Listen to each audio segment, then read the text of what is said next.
अल्हम्दुलिल्लाह ये है मेरी ब्रांड न्यू Hyundai Ioniq 6। इस गाड़ी की डायमेंशंस की बात की जाए ना तो ये 16 फुट लंबी है, 5 फुट ऊंची है और 6 फुट चौड़ी है। सिडान कैटेगरी में आती है, 320 हॉर्स पावर है, 640 न्यूटन मीटर टॉर्क है, मेड इन कोरिया ये CBU यूनिट है, 77 किलोवाट आवर्स की बैटरी है जिसकी वजह से ये 520 किलोमीटर की रेंज देती है और 0 to 100 4.8 सेकंड में करती है। 2023 का ये मॉडल है, 2024 का ये इंपोर्ट है, इसको ह्यूंडई निशात ने इंपोर्ट किया है। ड्यूल मोटर्स है, ऑल व्हील ड्राइव है, 2.5 टन इसका वजन है, पर्ल वाइट कलर है with gloss finish. International market में अभी तक जितने भी ट्रिम्स आए हैं ना, सबसे हाईएस्ट ट्रिम की जो मैक्सिमम बैटरी है 77 किलोवाट है, जो कि इस गाड़ी के अंदर मुझे मिलती है। मगर इसमें बहुत ऐसे फीचर्स है जो कंपनी ने काट दिए हैं, जिसके ऊपर भी आगे जाके आपको रिव्यू करके मैं देता हूँ। एक गुजारिश है आपसे कि चैनल को सब्सक्राइब लाजमी करें और आपके जो दोस्त हैं ना जिनको गाड़ियों का शौक है उनके साथ ये वीडियो को लाजमी शेयर करें। इस वीडियो में एक 5000 रुपये का गिव अवे भी है जो कि मैं भी आगे जाके अनाउंस करता हूँ। और अगर आपने मुझे इंस्टाग्राम पे नहीं फॉलो किया हुआ तो वहाँ फॉलो कर लें। इंस्टाग्राम पे आपको मेरे आइंदा आने वाले व्लॉग्स और जो बिहाइंड द सीन अनबॉक्सिंग चल रही होती है उसकी काफ़ी इन्फॉर्मेशन मिल सकती है। मुझे 26 अगस्त को सुबह कॉल आती है ह्यूंडई निशात की तरफ से कि आपकी गाड़ी हमने 1 बजे रेडी कर देनी है, आप आके ले सकते हैं। मैं तो बहुत एक्साइटेड था। फाइनली 5 महीने इंतजार करने के बाद गाड़ी आ गई है, मगर ये वो गाड़ी नहीं थी जो मैंने बुक कराई है। इसीलिए क्वेश्चन एंड आंसर्स का जो सेशन है ना उसमें मैं डिटेल से बताऊंगा कि Ioniq 5 क्यों नहीं मैंने ली और Ioniq 6 लेने की मेरी वजह क्या थी। अब मोटरवे पे जैसे ही चढ़े हैं सबसे पहले उन्होंने बोला एम टैग लगवाएं, आपकी गाड़ी को एम टैग नहीं लगा क्योंकि ये इस बच्चों के स्कूल की गाड़ी है और ग्रॉसरी के लिए यूज़ होती है, तो इसका कोई काम ही नहीं था लाहौर आने जाने से। तो इस पर एम टैग लगवाया जहाँ पे आधा घंटा ज़ाया हो गया और मेरी एक्साइटमेंट लेवल बढ़ता जा रहा था। अब इस वीडियो के कुछ सेगमेंट्स है जो कि मैं आपको एक्सप्लेन करता हूँ। शुरू में मैंने आपको जस्ट बताना है अपना लाहौर से गाड़ी लाने का सफ़र, जिसमें मैंने 0 to 100 का भी टेस्ट किया आगे। उसके बाद अनरैपिंग सेशन होगा, मैं वॉइस ओवर नहीं करूंगा, वो थोड़ा ASMR है, उसको आप क्विक फॉरवर्ड भी कर सकते हैं। उसके बाद गाड़ी के फीचर्स और डिटेल्स के ऊपर बात होगी और सबसे इंपॉर्टेंट चीज़ वीडियो के एंड के ऊपर मैंने रखा हुआ है क्वेश्चन एंड आंसर्स का एक सेगमेंट, जिसमें मैंने इंस्टाग्राम पे जितने भी क्वेश्चंस लिए थे ना, Ioniq 5 क्यों नहीं ली, Ioniq 6 क्यों ली है, बड़ी डिटेल से मैंने आपको एक्सप्लेन करना है और भी वजह बतानी है कि ये गाड़ी लेने की वजह क्या थी, मार्केट में और कंपेटिटर्स भी थे उन पर मैंने क्यों नहीं गया। तो ये सारा एक बड़ा मजे का क्वेश्चन एंड आंसर्स का सेगमेंट है। ये वीडियो में आप कहीं भी बोर नहीं होंगे, लिहाजा प्लीज़ अपने भाई के चैनल को सब्सक्राइब लाजमी करें और अपने दोस्तों के साथ भी इस वीडियो को जरूर शेयर करें। मुझे जो अपनी गाड़ी पिक करनी थी वो Hyundai एम्पोरियम मॉल से पिक करनी थी। वहां पे जाते ही मैंने देखा एक बड़ा प्यारा जो है ना मैट ग्रेविटी गोल्ड कलर में गाड़ी खड़ी थी, बस मैं इसलिए नहीं ले सका क्योंकि ये मैट फिनिश थी। मैट फिनिश को अगर स्क्रैच पड़ जाए ना तो आपको पूरा पैनल पेंट करवाना पड़ता, कंपाउंड से या टचिंग से काम नहीं चलता। ये मेरा फर्स्ट टाइम था, मैंने जस्ट गाड़ी में वैसे ही बैठ के देखा। पेपर वर्क के बाद अपनी गाड़ी लेने में नीचे चला गया। शहजादी आगे खड़ी हुई थी, मुझे पर्ल वाइट कलर बहुत पसंद था। मुझे ब्लैक की भी ऑप्शन दे रहे थे, ग्रेविटी गोल्ड की भी ऑप्शन दे रहे थे, बट मुझे ये बहुत ज़्यादा पसंद आया था वाइट कलर। Ioniq 5 मुझे इन शॉर्ट बता देता हूँ इसलिए नहीं मिली कि उसमें अभी भी डिलीवरी में डिले आ रहा था और डिटेल्स इसकी मैंने क्वेश्चन एंड आंसर्स वाले सेशन में ही आपको देनी है। गाड़ी जब पिक कर रहा था उसके दौरान वो चीज़ें मुझे गिनवा रहे थे, सारी चीज़ें जिन्होंने पेपर पे साइन करवाई थी, ये चीज़ें आपको दे रहे हैं, जिसमें चार्जर है, जिसके अंदर इन्होंने कुछ टायर इन्फ्लेटेबल किट दी है, साथ चैसी नंबर वो कहते थे आप साथ टैली कर लें अपना। AC वगैरह चेक करवाया, सनरूफ इन्होंने चेक करवाया, हीटेड वेंटिलेटेड सीट्स इन्होंने चेक कराई, शीशे सारे खोल के इन्होंने चेक करवाए, ताकि आप भी अगर कभी इस प्रोसेस से गुजरे तो ये सारी चीज़ें एक दफ़ा चेक कर ले, कोई टेक्निकल एरर हो तो वो बाद में कस्टमर एंड पे ना जाए, वो कंपनी अपने एंड पे ही लेती है। गाड़ी पहले मैंने सोचा था ब्लैक कलर में लूँगा, उसके अंदर इसके सारे पार्ट छुप जाएंगे, अलॉय रिम्स इसके बड़े प्रोमिनेंट होते हैं ब्लैक कलर में। तो मैं जब वाइट कलर की पिक्चरें मंगवाई ना उसमें मैंने देखा गाड़ी अच्छी खासी बड़ी लगती है देखने में, और उसमें जो इसके प्लास्टिक पार्ट्स हैं, इसके जो डिफरेंट ट्रिम्स हैं, वो अच्छा खासा कंट्रास्ट पैदा करते हैं और मुझे अच्छी लग रही थी फिर वाइट। मैंने सोचा यार पहले भी वाइट ही रखी हैं इतनी गाड़ियाँ, फिर वाइट रखते हैं। एक तो वाइट गाड़ी बड़े आराम से आपकी बाद में सेल आउट भी हो जाती है जब 1-2 साल बाद अपनी गाड़ी बेचनी हो। मॉल से जब गाड़ी बाहर निकाली ना, जब डे लाइट अंदर आती है तो यार बहुत ही प्यारा इसका इंटीरियर बना हुआ था। अभी तो सारा रैप्ड है, इसको मैंने जाके अनरैप करना है। पहले तो भाई मोटरवे पे चढ़ा हूँ तो मोटरवे अथॉरिटी वाले मुझे आगे जाने ही ना दें, वो कहें आपका एम टैग नहीं लगा, गाड़ी आपकी अभी रजिस्टर्ड नहीं है। मैंने कहा यार अभी तो मैंने पूछा था आने से पहले कि मैं नई गाड़ी ला रहा हूँ, तो आपका दूसरा बंदा सियालकोट में कहता है 500 किलोमीटर से अगर नीचे है ना तो आप जा सकते हो, आप कह रहे हो नहीं, कहता नहीं वो भी रूल खत्म हो गया। मैंने कहा मैं भी आज यहाँ से जाने वाला नहीं हूँ, जो आप 6 घंटों में पूरे मुल्क का कानून बदल देते हो, मैं भी आज इधर ही खड़ा हूँ। 1 घंटा मैं चुप करके वहाँ बैठा रहा हूँ, मैं भी नहीं हिला, तो उन्होंने कहा यार आप फिर चले जाएं। अब मैंने सियालकोट लाहौर मोटरवे पे अपनी गाड़ी का 0 to 100 टेस्ट करना था, जिसके लिए मैंने पहले सारी रोड क्लियर की और उसके बाद दुबाया पाऊँ स्पोर्ट्स मोड में जाके, तो गाड़ी ने अल्हम्दुलिल्लाह लेस देन 5 सेकंड्स में, यानी 4.8 सेकंड्स के अंदर इसने मुझे दिया है 0 to 100। बच्चे भी बहुत एक्साइटेड थे भाई, उन्होंने कहा ये क्या चीज़ आ गई है, ये तो आम गाड़ी भी नहीं लगती देखने में, ये अजीब ही चीज़ बनी हुई है। 2 साल पहले मेरे पास ऑलरेडी ई-ट्रॉन थी, बट वो भी देखने में एक स्टैंडर्ड एसयूवी लगती थी, उसको कहीं से उन्होंने इलेक्ट्रिक वाली लुक नहीं बाहर से दी हुई थी। बहरहाल ये गाड़ी क्योंकि स्पोर्ट्स लुक भी दे रही थी। यार ये एक लैपटॉप बैग है जो कि मैंने खुद बनाया है, ये मेरे अपने ब्रांड का बैग है। इसके अंदर जो है ना, ये बच्चों के स्कूल के लिए बनाया और हाई क्वालिटी की ब्रांडेड जिप्पे लगाई हैं, अच्छा फैब्रिक है, 1 साल की वारंटी, और ये सबसे बेस्ट सेलिंग बैग है आजकल हमारा। ये बच्चे स्कूल के लिए भी यूज़ कर सकते हैं, लैपटॉप बैग भी इसको आप बना सकते हो ऑफिस आने जाने के लिए, या जॉब पे अगर आप जाते हो, तो ये बहुत ही अच्छा बैग है। तो ये हमारा बेस्ट सेलिंग बैग है, इसलिए मैं रिकमेंड भी करता हूँ। 1 साल की वारंटी भी है। इसका नाम एजुकेटर बैग है। आज का दिन है जब आप देख रहे हैं वीडियो, तो ये आज की कीमत में ये जो बैग है ना 3199 का है। बहुत ही मुनासिब सी प्राइस में, ये फ्री शिपिंग के साथ है बैग ऑल ओवर पाकिस्तान। तो बाय करने के लिए वेबसाइट है alpinewear.net, उस पर जाके आप बाय कर सकते हैं। मैंने वीडियो के डिस्क्रिप्शन में भी इसका लिंक दिया हुआ है। Now back to the vlog.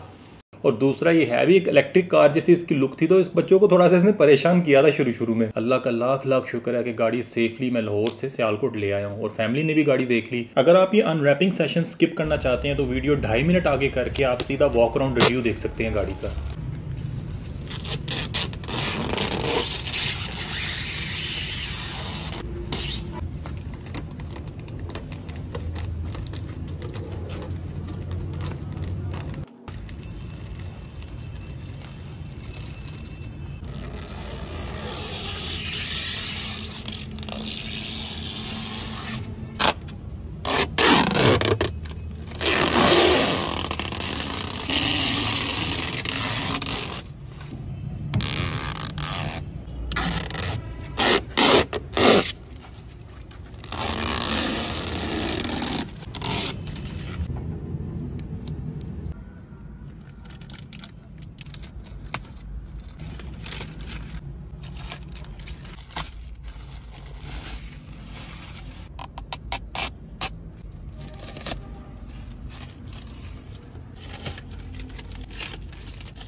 ये जो अनरैपिंग थी इसने मुकम्मल 1 घंटा लिया था। पहले मैं सोच रहा था कोई 15 मिनट का टाइम होगा, बट छोटी छोटी चीज़ें बहुत ज़्यादा थी। अब जब तक मेरी गाड़ी की नंबर प्लेट नहीं आती, मैंने कुछ व्लॉग्स भी बनाने थे, जिनमें से पहला व्लॉग तो आप देख रहे हैं, आगे भी 2-3 आने हैं। तो मैंने सोचा था यार आप ये गाड़ी की नंबर प्लेट वाला हिस्सा खाली नहीं छोड़ते, उधर अपने चैनल यासिन पाकिस्तान का जो है ना एक शॉर्टकट एब्रीविएशन बना के वहाँ पे लगा देता हूँ। तो आप चैनल को लाजमी सब्सक्राइब कर लो, क्योंकि इसके बाद वॉश व्लॉग भी आना है। अब मैं आपको गाड़ी का डिटेल रिव्यू देने जा रहा हूँ। सबसे पहले गाड़ी को एक्सटीरियर यानी कि बाहर वाला हिस्सा कवर करूंगा, फिर इसकी एक्सटीरियर लाइट्स को, फिर इंटीरियर को, फिर इंटीरियर एम्बियंट लाइट्स को। और एम्बियंट लाइट्स का तो आपको मजा आ जाएगा। तो ये गाड़ी की साइड लाइन। अभी मैं इसका सनरूफ खोलने जा रहा हूँ। जितना एक स्टैंडर्ड सेडान्स में सनरूफ आता है एग्जैक्टली वही सनरूफ है, और उसके साथ साथ जो इसकी विंड स्क्रीन है ना, अगली विंड स्क्रीन और सनरूफ के दरमियान वाला पैनल भी ग्लास का है। अब ये सनरूफ वाला चीज़ थोड़ी पुरानी इसलिए हो गई है कि अब ज़्यादातर स्पोर्ट्स कार्स में या ईवीज़ के अंदर ना मून रूफ चलता है या पैनोरामिक रूफ चलता है। सनरूफ खोलने के बाद अगर आप गाड़ी को साइड से देखो ना, तो ऐसे लगता है सबसे टॉप के ऊपर एक स्पॉइलर है, उसके बाद नीचे ब्रेक लाइट वाला एक स्पॉइलर है, उसके बाद एक छोटा मिनी स्पॉइलर है ट्रंक के ऊपर। और जब आप इसका ट्रंक खोलते हो तो कुछ ऐसी साइड पे लुक बनती है इसकी। इस गाड़ी की 2 चीज़ों ने मुझे बड़ा अजीब सा शौक दिया है। एक तो इसमें रिट्रैक्टेबल मिरर्स नहीं है, सादे मिरर्स हैं हाथ से फोल्ड करने वाले। दूसरा इसका जो शार्क फिन एंटीना ना वो ट्रांसपेरेंट है और बड़ा प्यारा लगता है वैसे, अगर आप कभी डायरेक्ट सनलाइट में इसको देखो। इस गाड़ी में एक बड़ा कमाल का फीचर है, जब भी आप गाड़ी में बैठ के एसी ऑन करते हैं ना तो इसके लोअर बम्पर में ये फ्लैप्स ओपन होते हैं जहाँ से हवा सीधा अंदर बैटरीज को जाती है। ये ऑटोमेटिकली ओपन होते हैं और खुद ही ऑटोमेटिकली क्लोज होते हैं। अब आप देख रहे हो गाड़ी की डे टाइम रनिंग लाइट्स जो कि आगे पिक्सल एलईडी डिजाइन के अंदर उन्होंने बनाई है। इस गाड़ी का जो टायर है वो 20 इंच का है और पिरेली कंपनी का टायर है। टायर के साथ साथ जो इसका एलॉय रिम है ना यार वो भी बहुत कमाल का है, ये बहुत ही अग्रेसिव और स्पोर्टी लुक देता है। P0 टायर है पिरेली का जिसका साइज जो है ना वो 245/40 है। अब ग्लोबल मार्केट में आयोनिक 6 में 19 इंच का टायर भी आता है जिसकी वजह से 35 किलोमीटर गाड़ी की रेंज बढ़ जाती है, बट पाकिस्तान में बड़े टायरों का ही ट्रेंड चलता है। जहां तक रिम्स की बात है ना, रिम का डिजाइन मुझे आयोनिक 6 का और आयोनिक 5 का बहुत ज्यादा पसंद था। अब आयोनिक 6 का मुझे डिजाइन ज्यादा प्यारा लगने लग पड़ा है आयोनिक 5 की निस्बत। अभी जो कुछ फीचर्स मैंने आपको आगे एक्सप्लेन करने ना गाड़ी के, वो इस गाड़ी की चाबी के रिलेटेड है। पहले मैंने सोचा थोड़ा चाबी पे रिव्यू दे लूं फिर आगे चलते हैं। रिमोट के साथ आपको एक चाबी मिलती है जो कि रिमोट के अंदर ही चली जाती है, बट इस स्पेसिफिक मॉडल के अंदर जो है ना इन्होंने चाबी सेपरेट दी है। चाबी रिमोट के अंदर नहीं जाती, आपको साइड पे कैरी करनी पड़ती है।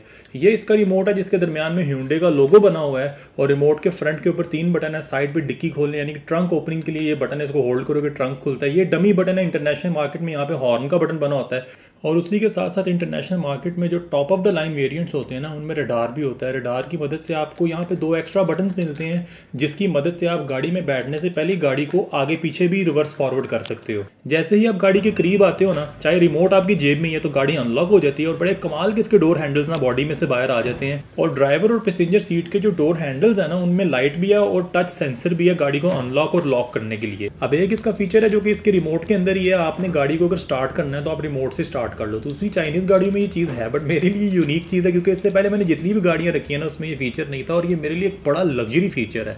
उसकी वजह यह है कि आप सर्दियों में अपना कैबिन गर्म कर लेते हो गाड़ी का और गर्मियों में अपना कैबिन ठंडा कर लेते हो गाड़ी का। जैसे ही आपने गाड़ी की तरफ अप्रोच कर रहा होना ना तो आपने जस्ट होल्ड का बटन 3 सेकंड के लिए दबा कर रखना है तो पहले ही आपकी गाड़ी ऑन हो जाएगी। अब ये है गाड़ी की चार्जिंग पोर्ट। यहाँ हल्का सा आपने पुश करना है जहाँ पे पिक्सल्स बने हुए हैं और आपका दरवाज़ा ऑटोमेटिकली खुलता है। स्प्रिंग लोडेड नहीं है, ऑटोमेटिक है। अभी 4 में से 2 लाइटें ऑन है जिसका मतलब है गाड़ी 50% चार्ज है। और ये इसका जो डोर है ना, ये बटन दबाएंगे डोर ऑटोमेटिकली बंद होगा, आपको हाथ से बंद नहीं करना। तो भाई अगर आपने मेरा पिछला व्लॉग नहीं ना देखा गैराज अपग्रेडेड पार्ट 1 तो उसको लाजमी देखो। ये ABB कंपनी का जो है ना मैंने सुपर चार्जर लगवाया था गाड़ी को फास्ट चार्ज करने के लिए। मेरा एक्साइटमेंट लेवल इतना हाई था क्योंकि ई-ट्रॉन भी जब ली थी ना उस टाइम भी मेरे पास फास्ट चार्जर नहीं था। चाहे आप घर में गाड़ी को चार्ज करो या बाय DC चार्जर से अपनी गाड़ी को चार्ज करो, जब भी आप इसको कनेक्ट करते हो तो 8 सेकंड बाद पहले आपको आवाज़ भी आती है स्पीकर में से, यानी कि चार्जिंग स्टार्टेड। तो जो LED लाइट है ना इसके ऊपर ये 4 डॉट्स बने होते हैं जिसको रिप्रेजेंट कर रही होती है 25% से 100%। अभी मेरी गाड़ी 49% चार्ज है, 50% पे 2 डॉट्स ब्लिंक करते हैं। अंदर स्टीयरिंग के ऊपर भी जो 4 LED लाइट्स बनी हुई है ना उसके अंदर भी जो है ना ये बता रहा होता है आपकी चार्जिंग लेवल क्या है इस वक्त। ये मुझे 10.5 किलोवाट की कह रहा था करंट मिल रही है। 4 घंटे 20 मिनट में फुल चार्ज हो जाएगी और 157 किलोमीटर अभी तक मेरी गाड़ी चली है। अब ये जो चार्जर है ये मुझे Hyundai वालों ने गाड़ी के साथ दिया है। ये 3 किलोवाट का चार्जर है। ये मैंने हमेशा गाड़ी में ही साथ अपने रखा होता है। उसकी वजह ये होती है खुदा ना खास्ता आपको इमरजेंसी में कभी गाड़ी चार्ज करनी पड़ जाए, जब कुछ ना हो तो कुछ होना बेहतर है आपके लिए। ई-ट्रॉन में जो है ना आपको फास्ट चार्जर ही गाड़ी के साथ देते हैं 9 किलोवाट का और उसमें 2 मोड्स होते हैं, स्लो और फास्ट। बट Hyundai वाले जो है ना वो आपको नहीं देते फास्ट चार्जर, वो सिर्फ स्लो चार्जर देते हैं। तो फिर आपको एक्स्ट्रा 3 लाख का खर्चा करके ना फास्ट चार्जर लगवाना पड़ता है अपने घर में। अब मैं आपको गाड़ी की जो लाइट्स है ना, एक्सटीरियर लाइट्स, इनके ऊपर रिव्यू देने जा रहा हूँ। सबसे पहले जब आप गाड़ी अनलॉक करते हैं ना तो नीचे एक बार होता है पिक्सल्स का जो कि ग्लो करता है। ये डबल बार है। इसमें जो अब ब्रेक दबाते हैं ना तो दूसरा बार भी ग्लो करता है और ऊपर जो हाई माउंटेड ब्रेक लैंप है ना वो भी ग्लो करता है। अगर आप गौर करें ना तो ये पीस बाय पीस एक एक लाइट है जो कि इंडिविजुअली ग्लो करती है और ये मुकम्मल लाइट बार को जो है ना फिल करती है। Hyundai Ioniq 6 का जो सबसे आइकॉनिक या सबसे सिग्नेचर पार्ट है ना वो इसका ब्रेक लैंप है। ये भी जो है ना बड़ा प्यारा लगता है जब ग्लो करता है। आगे लाइट लगी है जो कि पीछे रिफ्लेक्ट करती है सारे पिक्सल्स को। अब ये LED लाइट्स खाली बैक साइड के ऊपर नहीं आपको नजर आएंगी, ये LED लाइट्स आपको फ्रंट पे भी नजर आएंगी। ये DRLs हैं जो कि हर वक्त ग्लो करती रहती हैं। ये भी पिक्सल्स की फॉर्म में ही बनी है। Hyundai Ioniq का नाम मेरे ख्याल से Hyundai पिक्सल होना चाहिए था। मेरे मुंह से अक्सर पिक्सल ही निकलता रह रहा था जब भी मैं ये व्लॉग रिकॉर्ड कर रहा था क्योंकि मुझे लग ही ऐसे रहा था यार ये सारे पिक्सल्स जोड़ के इन्होंने ना गाड़ी बना छोड़ी है। ये डे टाइम रनिंग लाइट्स हैं जिनके साथ अब मैंने आपको लो बीम ऑन करके दिखाई है और अब आपको हाई बीम भी दिखाता हूँ। ये हाई बीम जो है ना इसकी ऑटो है, जब भी ये देखती है सड़क बिल्कुल खाली है तो खुद ही हाई बीम ऑन हो जाती है। इस गाड़ी के जो टर्निंग इंडिकेटर्स है ना वो इसकी जो लोअर DRL है ना उसको रिप्लेस कर लेते हैं। कोई एनिमेशन नहीं है ना फ्रंट लाइट में ना इसकी बैक लाइट में कोई एनिमेशन है। 2022 में जब ये गाड़ी लॉन्च हुई थी तो उन्होंने बताया था कि ऐसे रियर लाइट्स में एक एनिमेशन होगी, बट फाइनल प्रोडक्ट में कोई दी नहीं इन्होंने। अब हम चलते हैं ज़रा गाड़ी की डिक्की की तरफ, यानी कि ट्रंक की तरफ। ये ऑटो टेल गेट है, बटन दबाने से ये जो है ना खुल जाता है, हाइट एडजस्टेबल भी है। 400 लीटर का ये ट्रंक है। ये टायर मोबिलिटी किट है जिसका भी मैं आपको आगे जाकर रिव्यू देता हूँ। अब ये प्रोटेक्टिव फिल्म जो है ना कंपनी ने जितनी भी जगहों पे लगाई है ना, इनको तकरीबन 6 महीने लग जाएंगे आपको सारी उतारने में। यहाँ पे एक छोटा सा इन्होंने कवर दिया हुआ है, अगर आपकी चार्जिंग पोर्ट नहीं ना खुल रही तो आप उसको मैनुअली भी यहाँ से खोल सकते हो, इसको बाहर खींच के। गाड़ी का जो ट्रंक है मुकम्मल फेल्ट के साथ कवर्ड है, जो कि बड़ी अच्छी बात है, एक लग्जरी फील देता है गाड़ी को। और इसमें कहीं भी मेटल पार्ट्स एक्सपोज नहीं है। ट्रंक कवर आप उठाते हो तो नीचे यहाँ पे आपको स्पेयर व्हील कोई नहीं मिलता, यहाँ पे आपका चार्जर पड़ा होता है। और ये हैजर्ड लाइट की जगह जो इन्होंने कोई नहीं दिया, यहाँ पे होती तो एक अच्छी बात होनी थी। तो अब आपने अगर सीटें अगली गिरानी है ना नीचे 60-40 स्प्लिट के साथ जो आती हैं, आपको इन पुल टैप्स को बस खींचना है और आगे मैनुअली सीटों को लटाना, ताकि आपकी अगर डिक्की में बैग ज़्यादा रखने हैं आपने तो आप सीटें नीचे लटा लो और अच्छी खासी कैपेसिटी बन जाती है आपकी सीटों की। और टेल गेट को बंद करने के लिए ना 2 बटन हैं, एक से सिर्फ आप डिक्की बंद कर सकते हो और एक के साथ डिक्की बंद होकर गाड़ी भी लॉक हो जाती है। अगर आपने मेरे चैनल को अभी तक सब्सक्राइब नहीं किया तो यार सब्सक्राइब कर लो, क्योंकि डिक्की के अंदर भी अपग्रेडेड ब्लॉग में आपको मजा आ जाएगा गैजेट्स देखने का। अब इंटीरियर से पहले बस थोड़ा सा आपको फ्रंट का रिव्यू दे दूं, फ्रंट के बाद सिर्फ इंटीरियर की बारी है। फ्रंट इस गाड़ी का मतलब बोनेट के नीचे जो डिक्की होती है ना छोटी सी, उसको फ्रंट कहते हैं। इलेक्ट्रिक कार्स के अंदर ये टर्म इंट्रोड्यूस कराई गई थी। इसका जो बोनेट है ना अगला, वो भी हाइड्रोलिक है, जो कि मुझे इसने ई-ट्रॉन की याद दिला दी है। अब ये जो अंदर फ्रंट है ना, इसकी कैपेसिटी बहुत कम है as compare to e-tron and other vehicles. ये रबर सील है जिसके अंदर आप आपको चीज़ रखते हो ना फ्रंट में, तो इसके ऊपर जो है ना ये जगह बनी हुई है जिसके साथ ये रबर सील कनेक्ट हो जाती है, जिसकी वजह से फिर जो कोई डस्ट वगैरह होती है ना वो नहीं लगती आपकी चीज़ को। मैट उठाओ, इसके नीचे से आपको एयर फिल्टर की एक्सेस मिलती है। और ये जो है ना अंदर एक बड़ी प्यारी सी वाइट कलर की LED लाइट भी है कि रात के अंधेरे में आपने कोई चीज़ वगैरह एक्सेस करनी हो तो वो आपको मिल जाती है। यहाँ से लिक्विड फ्लूइड वगैरह आप डाल लेते हो, वाइपरों का पानी, कूलेंट वगैरह, और दूसरी साइड पे 12 वोल्ट की बैटरी की आपको एक्सेस मिल जाती है। तो ये है इस गाड़ी का स्टार्टअप।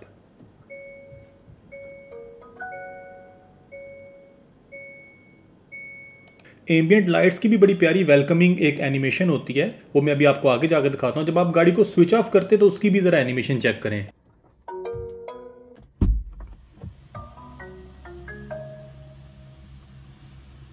फाइनली ये है इस गाड़ी का इंटीरियर। इसका कॉकपिट व्यू मुझे बहुत पसंद है, खास करके इसकी जो ड्यूल LCDs है Mercedes E class S class की मुझे याद दिलाती हैं, जो कि 2018 शेप के अंदर आई थी। बट ये बहुत ही कमाल का डिज़ाइन है। अब जो इस गाड़ी का डिज़ाइनर है ना, मैं उसका इंटरव्यू देख रहा था, उसने बताया था इस गाड़ी का जो डैशबोर्ड का डिज़ाइन है ना, ये एरोप्लेन के जो विंग्स होते हैं ना उससे इंस्पायर होकर उसने बनाया है। यार इसका डैशबोर्ड का डिज़ाइन मुझे बहुत पसंद है, पिक्सल्स भी बने हैं, स्ट्रेट लाइन्स भी हैं, और इसी के साथ साथ उन्होंने एक बड़ी कमाल की चीज़ की है कि जैसे ही डैशबोर्ड का डिज़ाइन खत्म होता है तो यहाँ पे इन्होंने हिडन डिफ्रॉस्टर दिया हुआ है, जो कि सर्दियों में आपके शीशों को ना डिफ्रॉस्ट करता है। अब इसका जो सेंटर कंसोल है, यहाँ पे काफी डिटेल्स इन्होंने दी हैं। सबसे पहले तो यहाँ नीचे इन्होंने हिडन जो है ना 12 वोल्ट की एक पोर्ट दी है। ये काफी स्पेशियस जगह है, जो आयोनिक अपग्रेडेड व्लॉग आएगा ना उसमें देखना, मैंने बड़ी कमाल की चीजें यहाँ पे रखी हैं। अब चलते हैं सेंट्रल आर्मरेस्ट की तरफ, जिसके अंदर आपको 2 fast charging type C ports मिलती हैं, और इसके आगे एक छोटा सा जगह है जो कि छोटी सी पॉकेट है जिसमें आप चाबियां या मोबाइल रख सकते हो।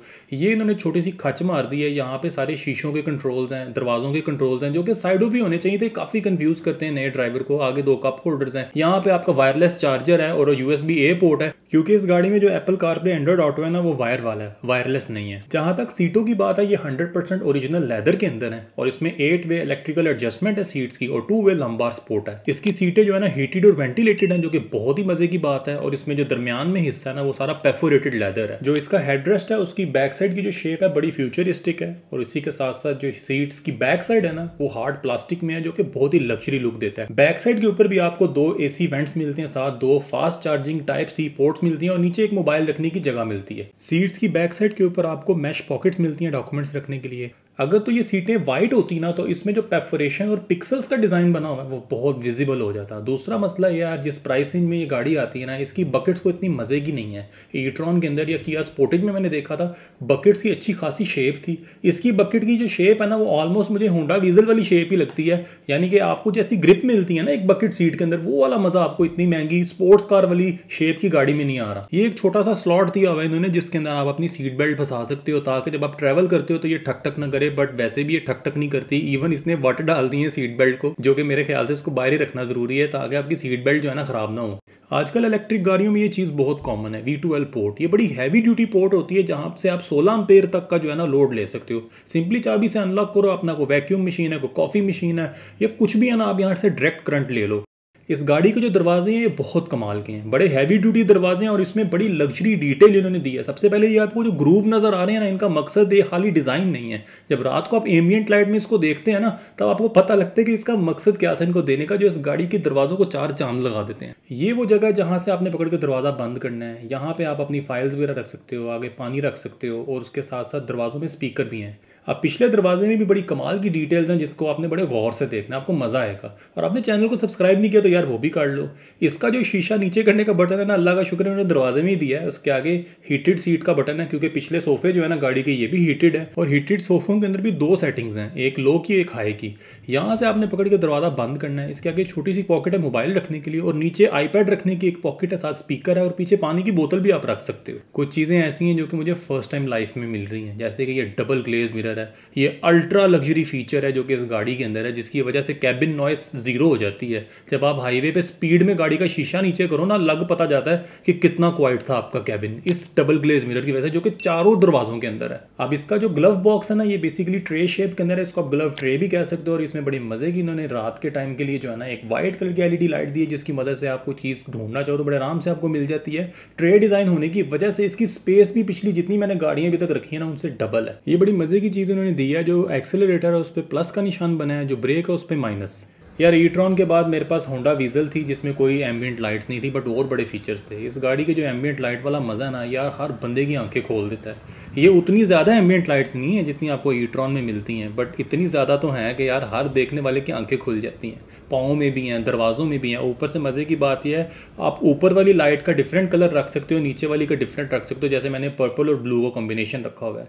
जब आप गाड़ी ऑन करते हो ना, तो इसके साथ जो है ना ये कॉम्बिनेशन आता है, और जब आप गाड़ी बंद करते हो ना, तो उसके साथ भी बड़ी प्यारी एनिमेशन बनती है, जैसे कि आप देख सकते हैं। जैसे आपको फ्रंट के ऊपर एम्बिएंट लाइट मिलती है, इसी तरह आपको रियर पैसेंजर के लिए भी एम्बिएंट लाइट मिलती है। और उसके बाद बटन्स के अंदर बहुत डिटेल्स हैं। अक्सर रात के टाइम जहाँ मुश्किल होती है ना बटन ढूंढने में, वहाँ ये लाइट्स बड़ा हेल्पफुल होती हैं। इवन जो सेंटर कंसोल है, जिधर आप कैबिन लाइट ऑन करके भी बटन ढूंढ सकते हो, वहाँ पे भी इन्होंने पहले ही आपको लाइट दी हुई है, ताकि आपको लाइट ना मेन ऑन करनी पड़े कैबिन की। आर्म रेस्ट के अंदर भी जहाँ पे टाइप C पोर्ट है, उसके अंदर भी इन्होंने लाइट दी हुई है। ये छोटी छोटी डिटेल्स ना तो आपकी ड्राइव को सिक्योर बनाती हैं, जबकि आपका टाइम भी बहुत सेव करती हैं। तो ये है इस गाड़ी का स्टीयरिंग व्हील, नीचे से फ्लैट है जैसे स्पोर्ट्स कार्स में होता है। और अगर आप ड्राइव की बात करो ना, ड्राइव में ये बहुत कंफर्टेबल है।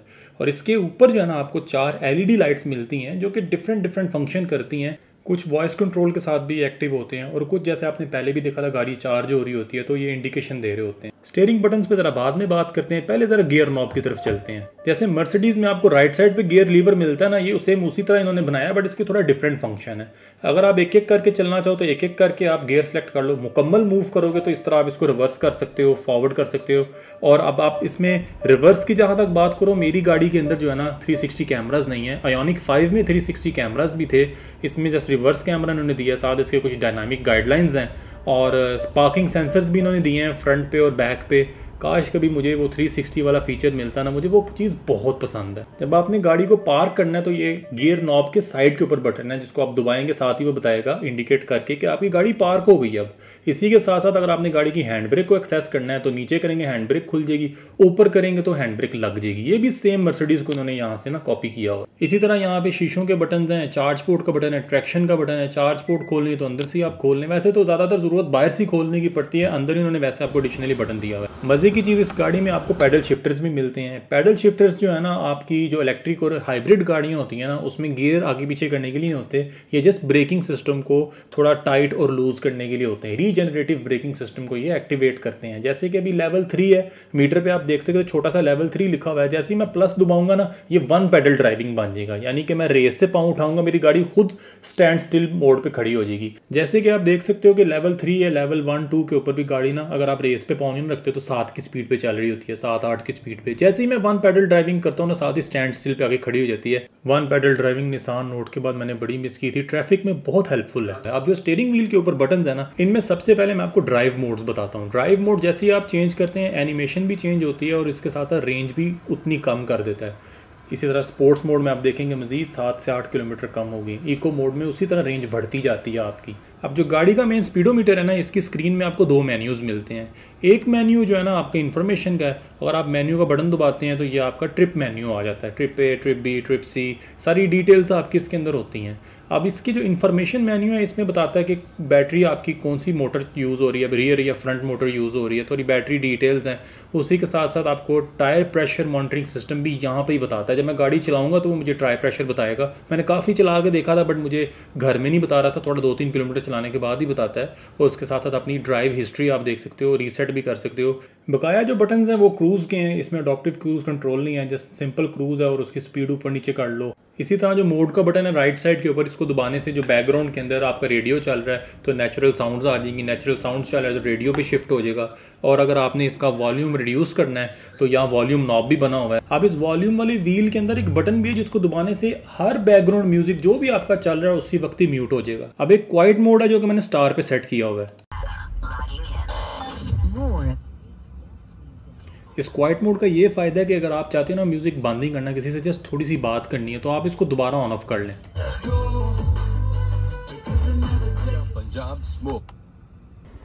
अब चलते हैं यार इस गाड़ी के मेन टेक की तरफ, इसकी टेक्नोलॉजी की तरफ। ये पार्किंग सेंसर्स का बटन है, यहाँ से आप इसको ऑन ऑफ कर सकते हो। यहाँ से आप इसके कैमरास को एक्सेस कर सकते हो जो कि अनफॉर्चुनेटली सिर्फ एक ही रिवर्स कैमरा है, इसमें कोई 360 कैमरा नहीं है।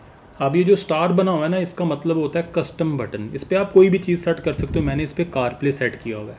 सेटअप का बटन दबाने से आप सेटिंग्स में आ जाओगे गाड़ी की डिस्प्ले सेटिंग, एम्बियंट लाइट्स की सेटिंग, मीडिया कनेक्टिविटी की सेटिंग, सारी आपको इसकी मेन सेटिंग्स में मिल जाएंगी। मीडिया का बटन दबाएंगे तो रेडियो खुल जाएगा। और आजकल इलेक्ट्रिक गाड़ियों में क्योंकि आवाज़ नहीं होती कोई भी इंजन की, तो वो आर्टिफिशियल साउंड्स आपको देते हैं, जैसे पहाड़ों का साउंड है, पानी का साउंड है, आग जलने का साउंड है, नेचुरल बर्ड्स का साउंड है। इसी तरह आप होम का बटन दबाएंगे तो जो स्क्रीन सेवर होता है ना, वो वाली स्क्रीन आ जाती है। राइट स्वाइप करेंगे तो मेन आपकी ऐप्स आ जाएंगी सारी। अब चलते हैं गाड़ी की एसी की तरफ। वार्मर वेंटिलेशन का बटन यानी सीटों के लिए होता है बेसिकली।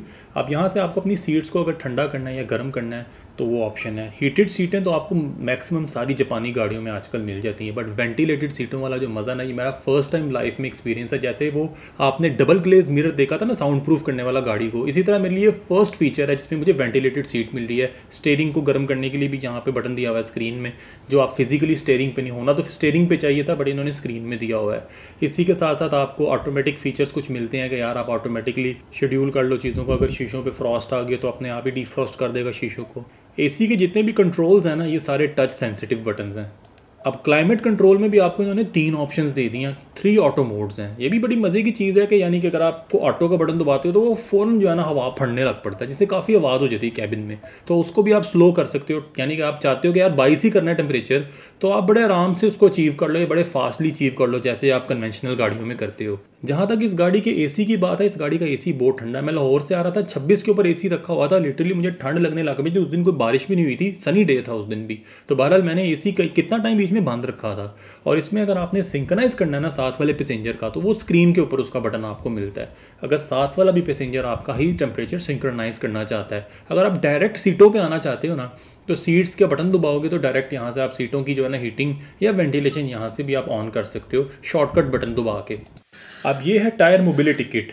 गाड़ी के साथ आपको स्पेयर व्हील या स्टपनी नहीं मिलती, आपको टायर मोबिलिटी किट मिलती है जो कि आप डिक्की में रख लेते हो। पीछे वेलक्रो लगी है जिसकी वजह से ये हिलता नहीं, और ये बड़ी अच्छी चीज़ है इसके पाउच के अंदर। नई गाड़ी एक दफ़ा ला के आपको ये सब चीज़ें एक दफ़ा देख लेनी चाहिए। अब ये बड़ी टेक्निकल चीज़ इन्होंने बनाई हुई थी, देखने में बिल्कुल सिंपल लगती है। मेरे साथ जब ई-ट्रॉन का पहली दफ़ा पंगा हुआ ना टायर पंक्चर होने का, उसके बाद मुझे लग पता गया था रात के अंधेरे में, एक तो मच्छर काट रहे थे, दूसरा समझ ही नहीं आ रही थी कि यार गाड़ी में हवा कैसे भरूं। टायर ही उसका फोल्डेबल टायर था। तो ये सब चीज़ें आपकी ही सेफ्टी के लिए होती हैं। आप देखो इसके अंदर जो इसके साथ जो लिक्विड दिया हुआ है ना, वो इस मशीन में डालना है, डायरेक्ट टायर के अंदर नहीं डालना। फिर ये पाइप के अंदर से डाल के इसको ऊपर से कनेक्ट करना है। अब इतनी टेक्निकल चीजें हैं, जब आपकी गाड़ी मोटरवे या हाईवे पे फंस जाए, ऊपर पास कोई दुकान भी ना हो जहां से अपने पंक्चर लगवाना है, तो फिर उस सिचुएशन में आप पैनिक नहीं होते। 1 घंटे का काम आप आराम से 15 मिनट में करके अपना सफर चला सकते हैं आगे। गाड़ी के साथ आपको 2 बुक्स मिलती हैं, जिसके अंदर एक अच्छे खासे मोटे साइज की इसकी रीडिंग मैनुअल है, जिसके अंदर आपको गाड़ी की सारी डिटेल्स मिल जाती हैं कि आपके कौन सा बटन क्या परफॉर्म करता है, कौन सी चीज़ किधर है, जैसे एयर फिल्टर को कैसे एक्सेस करना है। साथ एक मल्टीमीडिया इन्फॉर्मेशन है। ये साथ 2 आपको इसके रॉड्स मिलते हैं, एक गाड़ी को आगे से टो करने के लिए, एक किसी की गाड़ी को पीछे से टो करने के लिए। और एक चीज़ जिसका मुझे गाड़ी की डिटेलिंग करने के बाद पता लगा था कि इसके हैंडल बंद रखने हैं जब आपने गाड़ी को धोना है। बट मैं समझ रहा हूँ कि ये शायद कार वॉश के लिए ये वाली रिक्वायरमेंट होगी, गाड़ी धोने के लिए रिक्वायरमेंट नहीं, क्योंकि कार वॉश में ब्रशेस घूमते हैं गोल गोल। तो उन्होंने बड़ा सा करके लिखा हुआ है कि यार हैंडल फ्लश इन रखो, यानी कि गाड़ी को लॉक मोड में रखो। तो मैंने एक गिव अवे अनाउंस करना है जो बड़ा मज़े का गिव अवे है। आपको इस गिव अवे में पार्टिसिपेट करने के लिए मेरे चैनल को सब्सक्राइब नहीं करना, ना मेरी वीडियो को लाइक कर रहा है। ये एजुकेशन के रिलेटेड है। मैं एक बच्चों पे व्लॉग बना रहा हूँ, जो कि बच्चों का आजकल का स्कूल का सिलेबस है वो बहुत आउटडेटेड है। तो मैं चाह रहा था कि कुछ ऐसी बेसिक चीजें होनी चाहिए जो कि बच्चों को स्कूल में सिखाई जानी चाहिए, चाहे बच्चा प्ले ग्रुप में गया है या चाहे बच्चा क्लास 1 में है, 2 में, तो उसको क्या चीजें ऐसी हैं जो कि उसको लाइफ में सिखानी बहुत जरूरी है। तो मुझे जो मशवरा अच्छा देगा, आई थिंक 5000 जो कैश गिव अवे है ना, मैं उसको सिलेक्ट करूंगा उस मशवरे के लिए। जस्ट एक कमेंट इसलिए मांगा है कि मैं कोई ऐसा कंटेंट इकट्ठा कर सकूं जिसमें पूरा एक व्लॉग बना सकूं।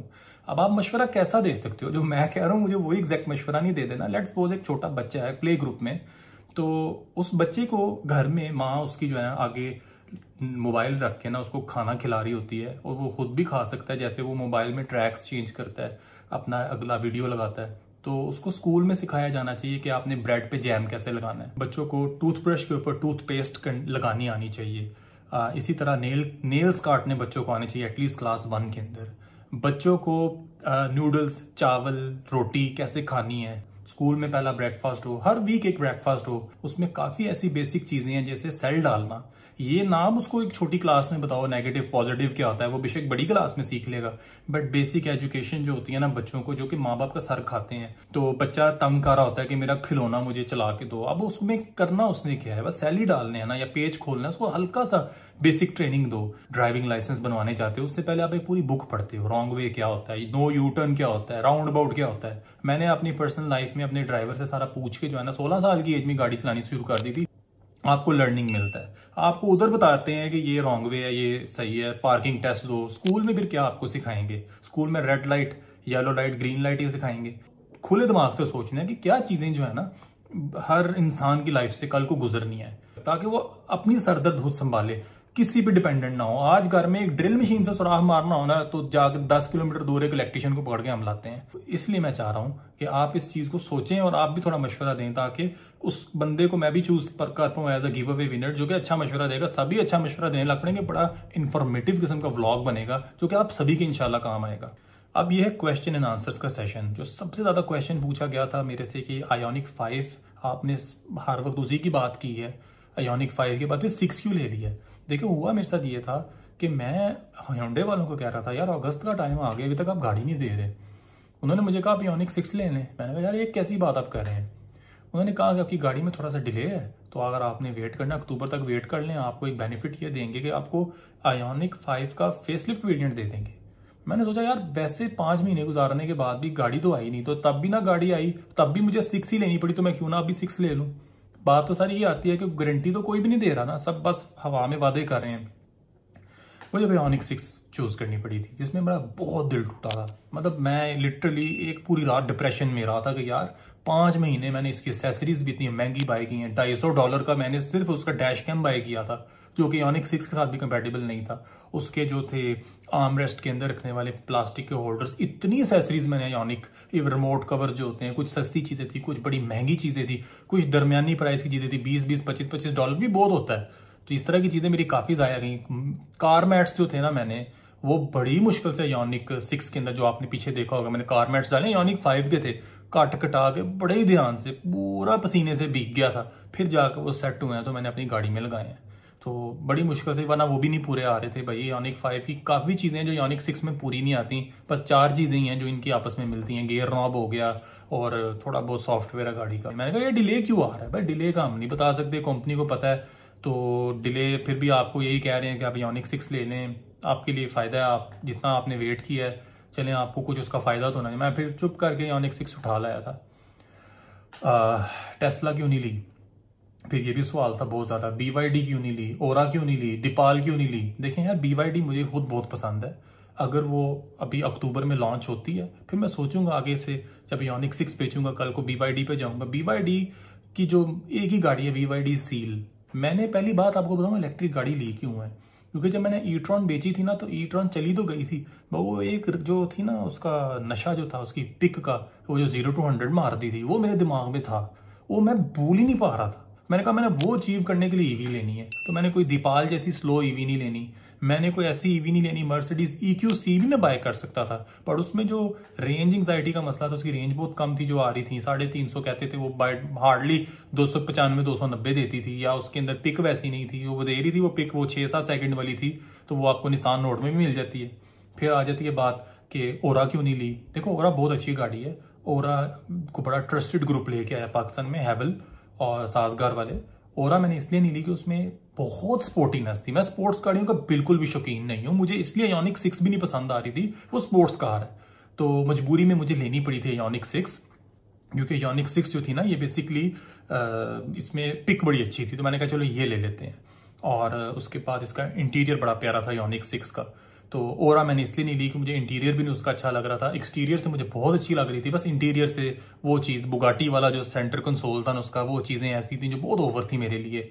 और मैंने कहा यार उसमें बड़ी चीज़ें ओरा में मिल भी रही थी, फिर मैं सेक्रीफाइस भी मतलब काफ़ी चीज़ों को, यानी मैं चाह रहा था डिज़ाइन नहीं अच्छा ओरा का। BYD सील होती तो मैं लाजमी ऑर्डर करता, अभी तो अक्टूबर में ऑफिशियल लॉन्च करना है, फिर जाके जनवरी में उन्होंने डिलीवरी करनी है। तो ये बात है कि मैं क्यों नहीं, अब यार टेस्ला क्यों नहीं ली, ये भी बड़ा क्वेश्चन है। टेस्ला मैंने इसलिए नहीं ली कि टेस्ला की नई शेप आ गई, टेस्ला मॉडल 3 की। जो नई शेप टेस्ला मॉडल 3 की आई है, अभी तक पाकिस्तान में चंद गाड़ियां आई हैं और वो लोग जो है ना 3.5 करोड़ की वो गाड़ी दे रहे हैं। तो वो जो टेस्ला मॉडल 3 है उसमें थोड़े से पैसे आप डालो और तो आई थिंक आप आराम से EQE ले लोगे। तो टेस्ला की मॉडल 3 की जो प्राइस है ना वो बेसिकली सेम आयोनिक 6 वाली प्राइस है। तो आपको जरूरत ही नहीं है इतनी महंगी टेस्ला मॉडल 3 लेने की, वो भी इसलिए इतनी महंगी बेच रहे हैं, जो शौकीन है वही ले लेंगे बस। उनकी रीजन भी देखो कितनी अच्छी है। तो उसके बाद वाई नॉट जर्मन इलेक्ट्रिक, सबसे बड़ा मेरा यही मसला था। जर्मन गाड़ी तो कोई है आपको स्वाय मर्सिडीज में EQE मेरी जो रेंज पूरी करती थी, उसकी गाड़ी में अच्छी रेंज मिल रही थी, EQE में अच्छी पिक मिल रही थी EQE में, वो बस अभी थोड़ा सा मेरे बजट्स में बाहर थी, वरना मैं लाजमी EQE लेता। अगली गाड़ी भी मेरी EQE ही है जो मैंने आगे से अपग्रेड करनी है इंशाल्लाह। तो अभी मैंने सबसे बड़ा लाइफ में जो गलती की है ना वो यही की थी कि मैंने एक जर्मन गाड़ी को ना डिग्रेड करके जापानी वीजल ले ली थी। उस टाइम पे मुझे सिर्फ फीचर्स का भूत सवार था, अभी भी है बहुत ज्यादा, बट मैंने ये नहीं सोचा था कि यार इस तरह के क्राइसिस आएंगे हमारे मुल्क में। वो जो गाड़ी मैंने बेची थी वो डबल हो जाएगी उसकी प्राइस, लिटरली डबल तो नहीं, यानी क्या लोगे 70% उसकी प्राइस बढ़ गई है। तो ये अगर इतना मुझे होता कि यार मैंने इतना लॉस में चले जाना है तो मैं कभी भी डिसीजन ना लेता। अब आपको पता है पाकिस्तान में आज कुछ प्राइस है कल कुछ प्राइस है, जिस तरह बिल बिजली के बढ़ जाते हैं इस तरह गाड़ियों की प्राइसेस बढ़ गई हैं, जबकि ओवरऑल पूरी दुनिया में स्लम्प आया, इलेक्ट्रिक कार्स की प्राइसेस ग्रेजुअली गिरी हैं। फिर आ जाते हैं, फिर एक ने पूछा कि यार कार डिटेलर इन लाहौर, कोई अच्छा कार डिटेलर बताओ लाहौर में जो PPF भी करते, सेरेमिक भी करे। यार मैं 2 को जानता हूँ, ऑटोलक्स, ऑटो स्पा है एक, जिनसे मैं चीज़ें वगैरह बाई करता रहता हूँ ये वाली, एक जो है ना वो है प्रोटेक, जो जियोन के ऑफिशियल डिस्ट्रीब्यूटर भी हैं प्रोटेक। या आपको स्क्रीन पे दोनों के नाम भी आ जाएंगे लिखे हुए। ये 2 बंदे जिनको मैं जानता हूँ कि इनकी क्वालिटी भी अच्छी है। मैंने कभी इनसे काम नहीं करवाया, मैंने इनसे सिर्फ रॉ मटेरियल्स बाय किए हैं अपनी गाड़ी की डिटेलिंग के लिए। इनकी वेबसाइट पे बड़ा कुछ लगा होता है और बहुत बड़े ग्रुप्स है, ये एम कोई छोटे मोटे दुकानदार नहीं है। सैगल मोटर्स भी है, वो आप ट्राई कर सकते हो, आई थिंक वो बड़े अच्छे हैं, उनकी प्राइसेस भी अच्छी हैं। बट इलेक्ट्रिक कार क्यों ली, जैसे मैंने पहले बताया मुझे स्पीड से देखनी थी, 0 to 100 सही मारती हो। एक ने पूछा यार क्या आपका वॉश ब्लॉक जो आगे से आएगा गाड़ी का वीजल की तरह ही होगा? भाई उससे भी ज्यादा डिटेल में होगा, हो सकता है 1 घंटे को टच करे वो होगा। उसमें मैंने कमाल की चीजें यार आपको बतानी है, गाड़ी के लिए हर पार्ट के लिए एक अलग सेरेमिक कोटिंग मैंने की है। फिर उसके बाद PPF क्यों नहीं आपने कराया? यार मैंने PPF अभी कराना है अपनी आयोनिक 6 को, मगर अभी नहीं कराना, सर्दियों में कराऊंगा। मैं PPF के हक में नहीं हूँ, बट मैं इसलिए PPF करवाना चाह रहा हूँ क्योंकि जितनी गंदी ट्रैफिक हो गई हुई है ना, अब आजकल रॉन्ग वे वाले भी सही रॉन्ग वे नहीं आते।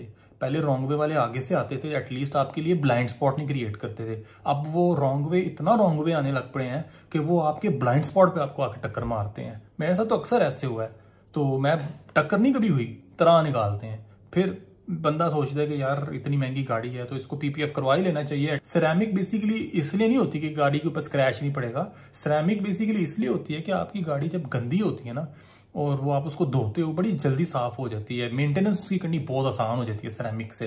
अच्छा, no EV charging station yet. यार हमारे सियालकोट में तो है ना, दीवान वालों ने लगाया, BMW वालों ने हैस्कोल पे सियालकोट कैंट में। इसलिए EQC भी नहीं मर्सिडीज ली थी, उसकी रेंज कम थी। मैंने बड़ी 520 किलोमीटर की मेरी गाड़ी रेंज देती है, तो मैंने ये इतनी हैवी रेंज वाली गाड़ी ही इसलिए ली है। आराम से मैं लाहौर जाऊंगा या इस्लामाबाद जाऊंगा, वहां पे शॉपिंग करके वापस भी आ सकता हूँ। इस्लामाबाद तो मुझे चार्ज करके आना पड़ना है, लाहौर में मैं आराम से घूम फिर के, यहाँ से 150 किलोमीटर है लाहौर, वहां 150 किलोमीटर चला भी लूंगा ना तो आराम से आ भी जाऊंगा वापस।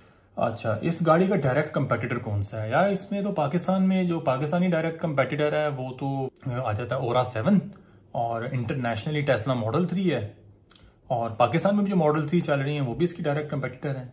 बकाया आप दीपाल को या अभी किसी को कंपेयर नहीं कर सकते। BYD सील को आप कह सकते हो डायरेक्ट कंपेटिटर है, बट वो इससे अच्छी है BYD सील। क्या ये जो प्राइस आपने पे की है वैल्यू टू मनी है? मैं समझ सकता हूँ है, ज़्यादा ही महंगी है पाकिस्तान में आयोनिक 6, बट बात यह है कि आपको जो रेंज मिल रही है, जो परफॉर्मेंस मिल रही है, जो फीचर्स मिल रहे हैं अंदर, एम्बियंट लाइट्स और ये सारा दरवाजे हैं, डबल ग्लेज मिरर्स हैं, आई थिंक ये काफ़ी वैल्यू टू मनी है मेरे लिए, जो जिस बजट में मैंने इसको बाय किया है। उसके बाद what do you feel after 5 months, जब गाड़ी नहीं आपकी आई आयोनिक 5? बहुत बुरा फील हुआ, जैसे पहले बताया, एक पूरी रात डिप्रेशन में गुजारी थी।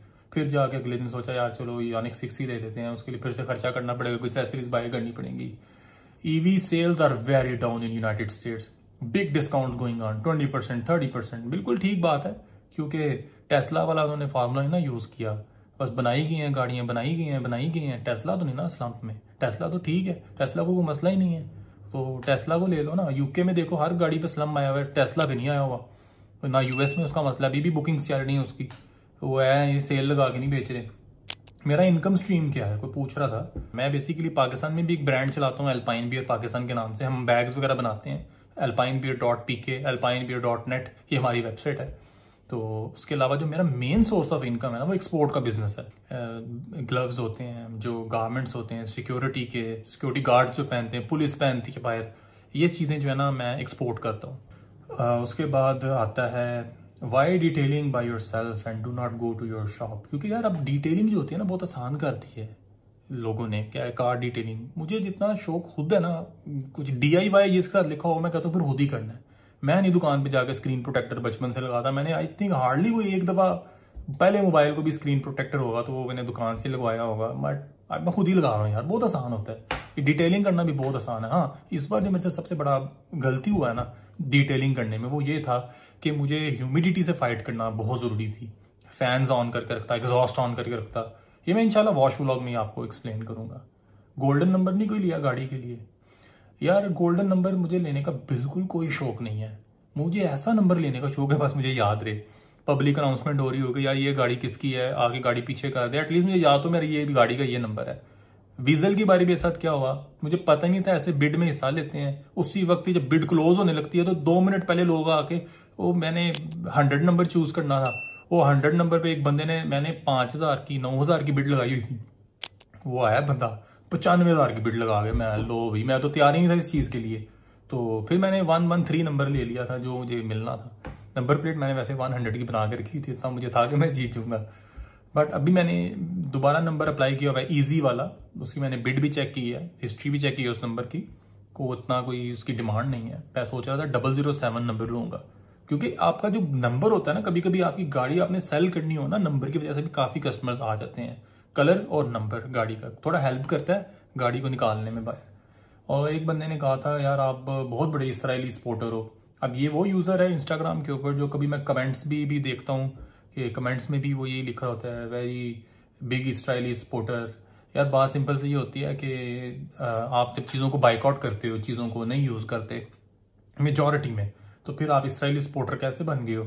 और दूसरी बात कि अगर आपकी बहुत ही मजबूरी है, 10 चीज़ें आपने 10 में से आपने 8 चीज़ों का बाइकआउट किया, 2 चीज़ों का बाइकआउट कर ही नहीं सकते, आपकी मजबूरी है और आपको इस्लाम भी नहीं मना करता, तो आप खुद ही नया दीन निकाल के बैठ गए हो, इसराइली सपोर्टर बना दिया, जिसको दिल किया काफिर कह दिया। तो आई थिंक यार अब 2024 आ गया है, तो ऐसी मतलब आपको सोच नहीं रखनी चाहिए। जो भी ये मुझे कह रहा था, तो वैसे तो मिसाल के तौर पे मेरे लिए, मुझे इतना बुरा नहीं लगा किसी ने मुझे ये चीज़ कही है इसराइली सपोर्टर, क्योंकि उसके कहने से मैं हो नहीं गया। तो अल्लाह का शुक्र है मैं भी सारे जो अपना फ़लस्तीनी है, जो गज़ा के लोग हैं, मैं उनके साथ हूँ। उम्मीद करता हूँ आयोनिक अनबॉक्सिंग वाला व्लॉग आपको पसंद आया होगा, और प्लीज़ अपने दोस्तों के साथ भी इस वीडियो को शेयर करें। अगर आपको वीडियो पसंद आई, वीडियो को लाइक करें, चैनल को सब्सक्राइब करें। यार इस साल अपने भाई को जो है ना 100,000 सब्सक्राइबर करवा दें। तो ये जो आप झलकें देख रहे हैं ये अगले वॉश व्लॉग की हैं। यार आपको मज़ा ना आया तो फिर कहना, जितनी प्रिसीजन से मैंने गाड़ी की डिटेलिंग की है ना, इतनी ज़्यादा डिटेलिंग की है अल्हम्दुलिल्लाह, आपको मज़ा आ जाएगा। बेसिकली क्या है कि हर बंदे की अपनी अपनी प्रेफरेंसेस होती हैं। कोई कहता है मुझे एक ही सिरेमिक हर जगह यूज़ करनी है, कोई कहता है बस मुझे 2 तरह की यूज़ करनी है। भाई मैंने हर तरह की यूज़ की है, तो जो आपको इंशाल्लाह फिजिबल लगेगी वो आपको मैं साथ साथ गाइड कर दूंगा कि यार ये 2 in 1 है, ये कंपनी जस्ट जान के चूरन बेचती है, ये बाहर वाली अंदर भी चल जाती है। तो मैंने आपको इंशाल्लाह काफ़ी उस मामले में गाइड करना है, अवेलेबिलिटी कहाँ कहाँ से क्या चीज़ बाय की है, हर चीज़ के मैंने आपको लिंक्स देने हैं और इस तरह की चीज़ें आपको दिखानी है ना यार, आपको मज़ा ना आया तो फिर क्या ना। तो ये तो खाली वॉश व्लॉग है, वॉश व्लॉग के बाद फिर अपग्रेडेड व्लॉग आ रहा है, अपग्रेडेड व्लॉग के बाद जो है ना कार मेंटेनेंस व्लॉग आ रहा है जो कि वॉश के रिलेटेड है, क्योंकि कार वॉश के अंदर जो है ना एक उस व्लॉग में बड़ा पंगा हो गया था। तो अपग्रेडेड व्लॉग के बाद वो आएगा कार मेंटेनेंस व्लॉग। ये जो अपग्रेडेड व्लॉग है ना, इसमें इतनी स्मार्ट किस्म की मैंने चीज़ों को अनबॉक्स किया है, उनका रिव्यू किया कि आपको मज़ा आएगा। यानी आप कहोगे कि यार ये वो कार एसेसरीज़ हैं जो कि पहले अवेलेबल थी बट ये उनकी नेक्स्ट फॉर्म है। तो ये वो डैश कैम है जो मैंने योनिक 5 के लिए मंगवाया था, मगर इसके अलावा मुझे फिर से ख़र्चा करना पड़ा है अच्छा खासा योनिक 6 के लिए मंगवाने के लिए, और वो भी इंशाल्लाह व्लॉग आएगा तो आपको मज़ा आएगा देखने का। फ्राइडे को जो है ना इंशाल्लाह किड्स रूम अपग्रेडेड व्लॉग आ रहा है। प्लीज़ अपने भाई के चैनल को सब्सक्राइब करें, दोस्तों के साथ शेयर करें। Thank you so much for watching this video. अल्लाह हाफिज़।